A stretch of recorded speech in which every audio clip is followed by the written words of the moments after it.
So మీరు మీరు మామూలుగానే బుద్ధిజం ఫాలో అవుతారు. మీరు హిందూనా బుద్ధిస్ట్? హిందూ. మరి బుద్ధిజం బాగా ప్రమోట్ చేస్తుంటారు. మారిపోయారా మీరు ఈ 2 సంవత్సరాలు? ఏమైనా మళ్ళీ గర్వాప్సి ఏమైనా వచ్చింది?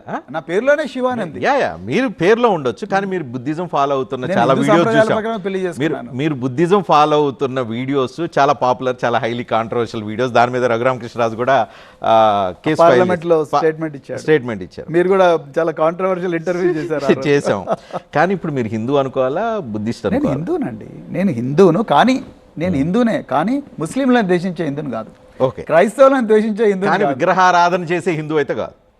నేను రోజు గుళ్ళ చుట్టూ తిరిగి, లేకపోతే రోజు నేను గుడికి పోతేనే నేను ఆఫీస్కి పోతాను అనే హిందువును కాదు. నేను ఎందుకు అడుగుతున్నానంటే ఇప్పుడు ప్రజెంట్ మీ నాయకుడు ఎవరైతే ఉన్నారో ఆయన పూజలు, యాగాలు, యజ్ఞాలు ఇవన్నీ తీవ్రంగా చేసే పర్సనాలిటీ.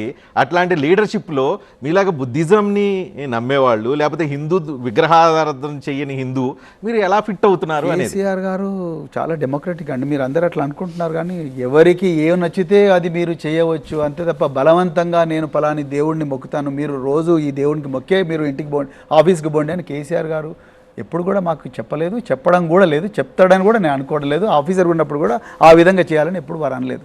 ఇది రిలీజన్ అనేది వ్యక్తిగతం రజనీ గారు.